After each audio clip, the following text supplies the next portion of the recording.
Hi, I'm John. And I'm Janae. And we're here to tell you about our fostering experience in hopes that you consider fostering too.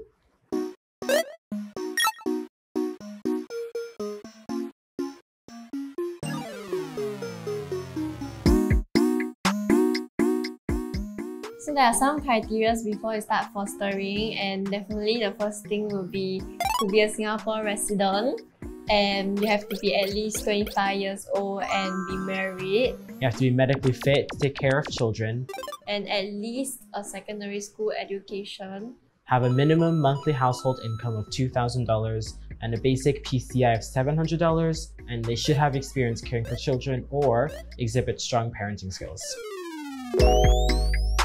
We are supposed to make sure that the house is child safe, and like we have the stove here. For my family, we like to put a stone on top so that my sister's not able to reach the fire. We keep hot objects like a kettle further in to make sure that they don't touch it and get burnt. We make sure that sharp objects like knives or anything sharp, scissors, are kept up here. For medicine, if they are curious about it, we keep them up here because we don't want them touching, or eating medicine accidentally. And we have the grills. Because we live in a high-rise building, we have to make sure that it's locked at all times. She calls her family here, and we have the car seat to make sure that she's tall enough to be able to be seen. So I'll show you her room.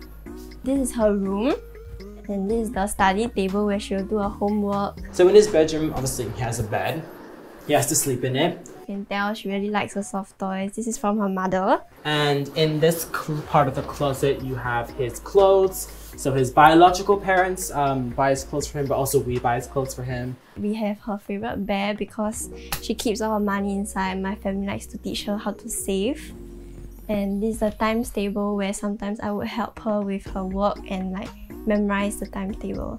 Ooh, toys! A whole shelf of toys, and some of his favorites are maybe his cars. Hot Wheels are his favorite. Toys that we have collected from other foster families and my relatives as well. And then we also have his bedtime stories, and I usually just sit here every night or some nights and just read him a bedtime story. One of his favorites, personally, could be maybe The Big Race. So that is my siblings' bedroom, and end of tour. Woo!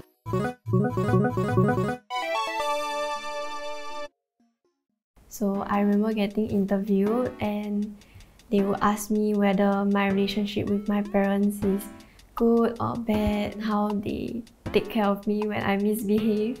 The interview was definitely a bit of a reality check for me, because it really showed me how much of a big deal fostering is.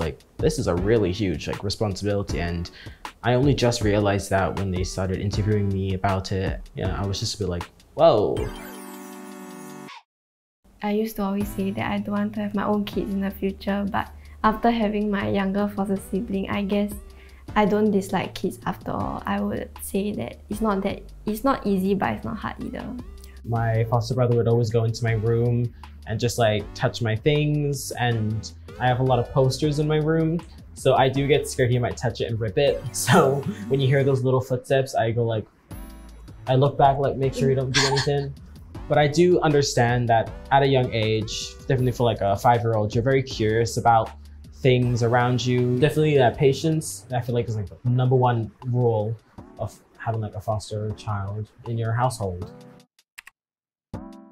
It has been a great experience for my family and many others. So if you are interested in fostering, and I hope you are, scan this QR code on the screen to download the form and send it to gracehaven.fostering@smmsalvationarmy.org, or call 88338-173, and they would be happy to assist you.